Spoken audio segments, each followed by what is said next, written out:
We often look to the past to understand ourselves.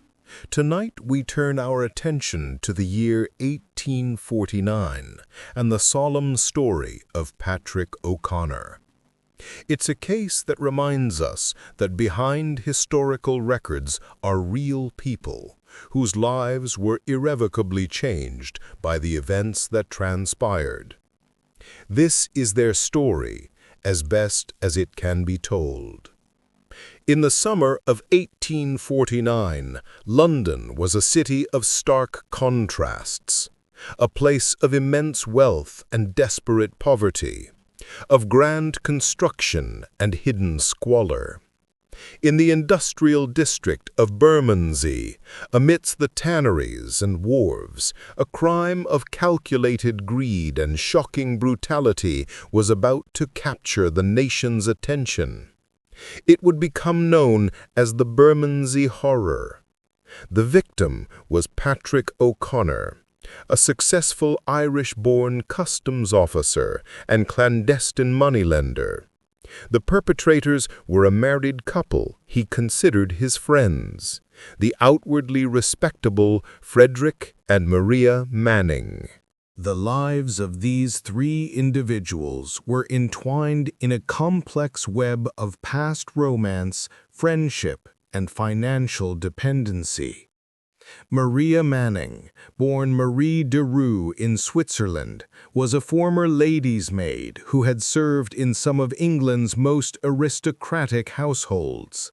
She was described as intelligent, ambitious, and strikingly composed. Before her marriage, she had been the lover of Patrick O'Connor.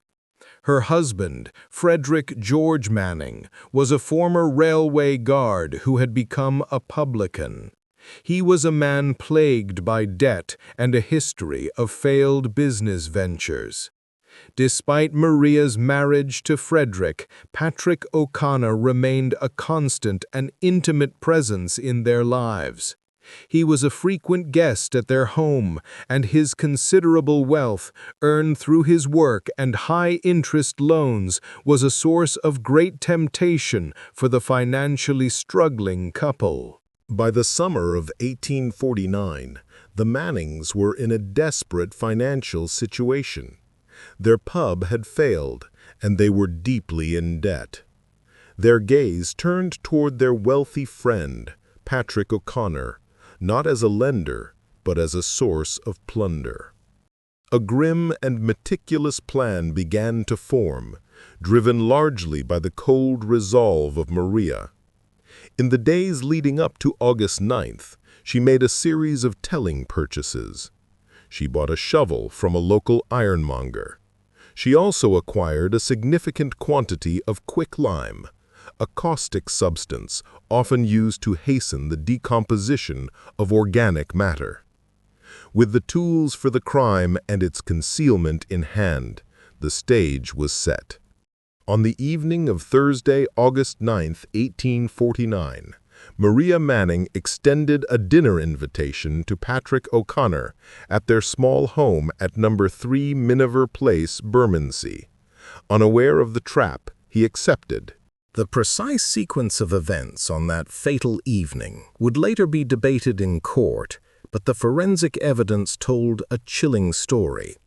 Patrick O'Connor was welcomed into the Manning home and invited to wash his hands before dinner.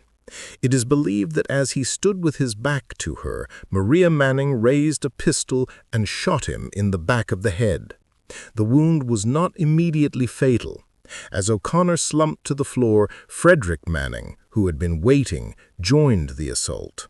He bludgeoned their wounded guest with a heavy iron tool, likely a crowbar or a large chisel, until he was dead. The attack was one of savage, overwhelming force. In the immediate aftermath, they stripped O'Connor's body of his keys and valuables, and then carried his remains to a pre-dug grave beneath the flagstones of their kitchen. They covered the body with the quicklime before replacing the stones in soil. With their friend and benefactor buried beneath their feet, Maria Manning's cold calculation came to the fore. The day after the murder, she traveled to O'Connor's lodgings on Greenwood Street. Using the key she had stolen from his corpse, she let herself in and conducted a thorough search of his rooms. Her primary target was his hidden wealth. She located and stole a significant amount of cash, along with several valuable railway shares and foreign bonds. Having secured their prize, the Mannings began to methodically erase their presence from Miniver Place. They sold their furniture to a local dealer and prepared for their escape. Maria calmly told the new owner of the furniture that she and her husband were departing for the country, a final deception before they became fugitives. Patrick O'Connor was a man of regular habits, and his sudden disappearance did not go unnoticed. When he failed to appear for work at the London docks for several days, his colleagues and his brother grew deeply concerned. They knew of his close association with the Mannings and directed the police to their home in Bermondsey. On August 17th, police officers arrived at 3 Miniver Place to find it abandoned.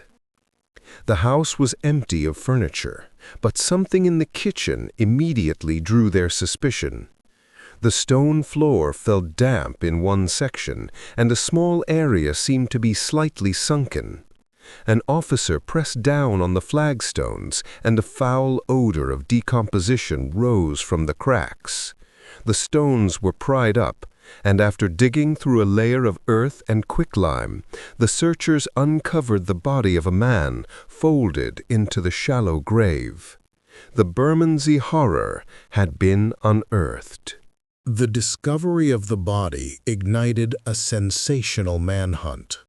The police now had a powerful new technology at their disposal, the electric telegraph.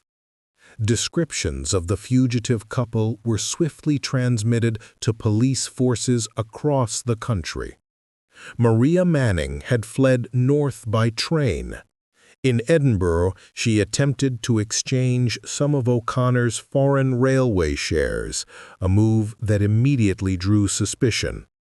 Her description, that of a well-dressed, dark-haired woman speaking with a foreign accent, had been widely circulated. She was arrested on August 20th. O'Connor's stolen securities were found in her possession. Frederick Manning had fled separately, making his way to the island of Jersey in the Channel Islands. He was identified from the description telegraphed to the island's authorities and was arrested on August 21st. The telegraph had proven its worth, and the net had closed around the killers. The trial of Frederick and Maria Manning at the Old Bailey in October 1849 was the spectacle of the year. Crowds gathered daily, desperate for a glimpse of the infamous couple. Inside the courtroom, the Mannings turned on each other in a desperate attempt to escape the gallows. Their defense was one of mutual recrimination. Frederick claimed that Maria was the true monster, the manipulative mastermind who had fired the first shot and forced him to participate. Maria, who appeared in court each day dressed in elegant black satin, presented herself as a terrified wife, an unwilling witness to a murder committed by her husband in a fit of jealous rage over her past relationship with O'Connor. Against this bitter blame game, the prosecution laid out the overwhelming circumstantial evidence, the premeditated purchases, the stolen property, and the undeniable fact of the body buried in their kitchen. The jury was not swayed by their theatrics. After deliberating for just 45 minutes, they returned a verdict of guilty for both Frederick and Maria Manning. Upon hearing the verdict, Frederick remained stoic, but Maria erupted in fury. She unleashed a torrent of abuse upon the judge, the jury, and the British legal system, famously declaring, "There is no justice and no right for a foreigner in this country." She was sentenced, along with her husband, to be hanged. Maria's cold demeanor and her fashionable courtroom attire, particularly her black satin dress, became a subject of morbid public fascination. So much so that Madame Tussaud's Wax Museum immediately created figures of the couple, and it was reported that black satin became a grimly popular choice of fabric among the public. On the morning of November 13th, 1849, a vast and unruly crowd, estimated at up to 50,000 people, gathered outside Horsemonger Lane Jail for the public execution of the Mannings. It was a scene of drunken revelry and riotous behavior. In that crowd was the author Charles Dickens. He was so utterly disgusted by the wickedness and levity of the mob that he wrote a powerful and scathing letter to the Times newspaper. He argued that the spectacle of public hanging served not as a deterrent, but as a brutalizing and depraved form of entertainment. His letter gave significant momentum to the campaign to end public executions, which were finally abolished in Britain nearly 2 decades later. The Bermondsey Horror thus left a dual legacy, a chilling tale of greed and betrayal, and a catalyst for social reform, sparked by the horror of the crime and the profound indecency of its punishment. Thank you for spending this time with us. Reflecting on these past events is a way of remembering the individuals involved and the impact their stories had on their communities. If you have any thoughts on today's case, we invite you to share them respectfully in the comments below. We hope you will join us again for our next true crime case.